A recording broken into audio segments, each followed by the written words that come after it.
ঝিনাইদহের শৈলকুপা উপজেলার নাকুইল গ্রামের বিস্তীর্ণ মাঠ জুড়ে কেবলই সবুজ ধানের চারা। কিছুদিন আগে রোপণ করা হয়েছে আমন ধান, তবে ধান গাছে দেখা দিয়েছে মাঝরা পোকার আক্রমণ। এতে দিশেহারা হয়ে পড়েছেন কৃষকরা। একই চিত্র সদর, কালীগঞ্জ, হরিণাকুণ্ডু, মহেশপুর ও কোটচাঁদপুর উপজেলাতেও। কৃষকরা বলছেন ধান গাছের গোড়ায় আক্রমণ করছে মাঝরা পোকা।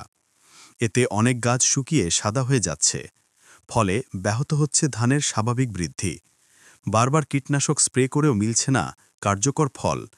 এতে খরচ যেমন বেড়ে যাচ্ছে, তেমনি ফলন নিয়েও তৈরি হয়েছে অনিশ্চয়তা। এই ধান তো ভাই মাজরা পোকায় শেষ হয়ে গেল, সার ওষুধ কিছুই পাচ্ছি না, তাই গরিব কৃষকরা কনে যাবে কনে? এখন টাকা পয়সাও সেরকম নেই, এখন এই ধানেই তো সব টাকা হবে।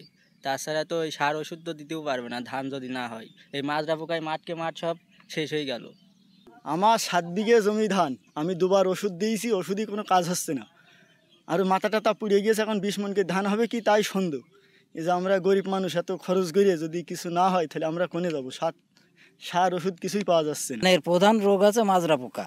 মাজরা পোকায় কেটে দিচ্ছে, কাটে যাওয়ার পর ধান লাল হয়ে যাচ্ছে।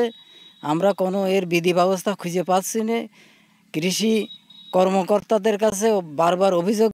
কৃষি বিভাগ বলছে মাজরা পোকার আক্রমণ রোধে কৃষকদের দেয়া হচ্ছে নানা পরামর্শ।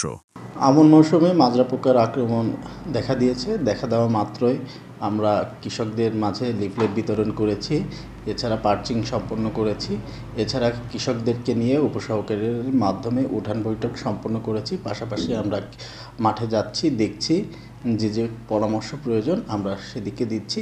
ইনশাল্লাহ ইটিএল লেভেল অতিক্রম করার আগেই এটা সমস্যার সমাধান হয়ে যাবে। কৃষকদের ভাইদের প্রতি পরামর্শ, আপনারা পার্চিং করে দিবেন, অর্থাৎ যেটা ডাল পুঁতে দিবেন, যাতে পাখি বসে সেখানে স্ত্রী মাজরা পোকার ডিম খেয়ে ফেলতে পারে। জেলা কৃষি সম্প্রসারণ অধিদপ্তরের দেয়া তথ্য মতে চলতি মৌসুমে জেলার 6 উপজেলায় 1,04,000 হেক্টর জমিতে আমন ধানের আবাদ হয়েছে, যা থেকে 5,64,139 মেট্রিক টন ধান উৎপাদনের লক্ষ্যমাত্রা নির্ধারণ করা হয়েছে।